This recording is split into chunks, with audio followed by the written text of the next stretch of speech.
بسم اللہ الرحمن الرحیم۔ فنعم المولا و نعم النصیر۔ رب اشرح لی صدری ویسر لی امری واحلل عقدۃ من لسانی یفقہوا قولی۔ اللہم صلی علی سیدنا محمد وعلی آل سیدنا محمد وعلی صحابہ وعلی ازواجہ اجمعین وبارک وسلم وصلی علیہ۔ الحمدللہ، اللہ تعالیٰ جل جلالہ کا لاکھ لاکھ شکر ہے کہ مالک الملک نے آج پھر ہمیں اپنی رضا کے لیے اپنی یاد میں محبت میں یہاں جمع ہونے کی توفیق اور موقع عطا فرمایا۔ لاکھوں اور کروڑوں درود اور سلام سرور انبیاء حبیب خدا حضرت محمد مصطفیٰ صلی اللہ علیہ وآلہ وسلم پر، جن کے طفیل یہ کرم ہوا۔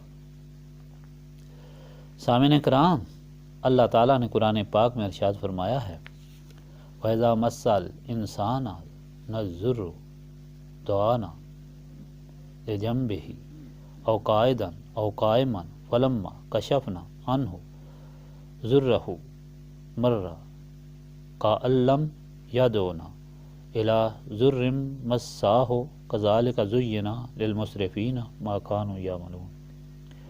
اور جب پہنچی ہے انسان کو تکلیف، ہم کو پکارتا ہے کھڑے بیٹھے اور لیٹے، پھر جب ہم تکلیف دور کرتے ہیں اس کی تو وہ بھول جاتا ہے جیسے کبھی اس نے ہم کو نہیں پکارا کسی تکلیف پر۔ اس طرح ہاتھ سے بڑھنے والوں کو ان کے اعمال آراستہ کر کے دکھائے گئے ہیں جو وہ کرتے رہے تھے۔ مالک الملک اس ارشاد پاک میں انسانوں کا حال بیان کر رہا ہے کہ سب کچھ عطا اللہ تعالیٰ کی ہے۔ انسان غور سے اپنے آپ کو دیکھے، پھر اپنے آس پاس ملاحظہ کرے، آنکھیں کھول کر تو وہ دیکھے گا کہ اس کے ایک ایک بال پر مالک الملک کے ہزاروں احسان ہیں، اور جو کچھ اس کا ہے سب اس کی دین ہے، جس میں اور کوئی شامل نہیں۔ سر کے بالوں سے لے کر ناخنوں تک سب اس کی دین ہے۔ کسی دوست، مہربان، ماں باپ، اولاد جن کے لیے وہ زندگی گزار رہا ہوتا ہے، جن کی وجہ سے مالک کی طرف سے غفلت برتا ہے، کیا کسی چیز میں ان کی بھی عطا ہے؟ ہرگز نہیں۔ سب مل کر ایک انگلی نہیں دے سکتے، ایک بال نہیں دے سکتے۔ پھر اپنے آس پاس کو دیکھے تو معلوم ہوگا کہ یہ سب کچھ بھی خالق وحدہ لا شریک کی دین ہے۔ جس زمین پر پھر رہا ہے، جو پانی پی رہا ہے، جس ہوا کو کھا کر وہ زندہ ہے، اس میں کسی کا حصہ ہے؟ کسی کا نہیں۔ پھر خوشی اور غم اور جو زندگی کے لوازمات ہیں ان کی تہ تک جب انسان جائے تب ہی معلوم ہوگا کہ اسی کے حکم سے ہے۔ پھر انسان کس قدر بے وفا ہے اور ناشکر ہے کہ جس کی بدولت سب کچھ ہے، جس نے یہ سب کچھ دیا ہے، اس کی طرف توجہ ہرگز نہیں۔ اگر نماز بھی پڑھتا ہے تب بھی توجہ دل میں اس کی طرف نہیں بلکہ اس دوسرے عوامل اور لوگوں کی طرف ہوتی ہے جو عارضی اور بے ثبات ہیں۔ اللہ تعالیٰ اس طرف توجہ مبذول کرا رہا ہے کہ تم یہ سب کچھ نہ سوچنے کے باوجود بھی جب مصیبت میں گرفتار ہوتے ہو تو پھر کس کو پکارتے ہو؟ کون تمہاری مدد کرتا ہے؟ اور وہ کیوں نہیں کرتے جن کو مجھے چھوڑ کر یاد کرتے ہو؟ پھر میری طرف متوجہ ہوتے ہو کہ چلتے پھرتے بیٹھتے لیٹتے میرے سامنے ہی آرزویں کرتے ہو اور مجھ ہی سے سب کچھ لیتے ہو۔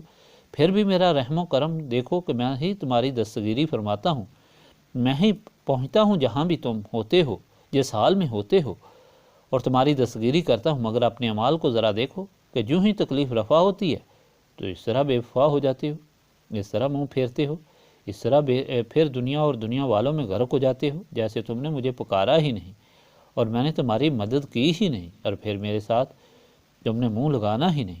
حاضرین مجلس، اللہ تعالیٰ نے جو یہ حقیقت بیان کی ہے ذرا غور سے دیکھیں کہ ایسی ہی نہیں دنیا بلکہ اس طرح ہوتا ہے۔ پھر انسان کی خصلت و اخلاق کا اندازہ لگائے کہ وہ کتنا ہی بے فائدہ اور لاشے ناچیز اور بے وفا ہے، اور یہ کتنی بری بات ہے۔ یہی ذلت، یہی بدنامی اور یہی شرمندگی ہے جس سے جان چھڑانے کے لیے یہ محفل منعقد کی جاتی ہے۔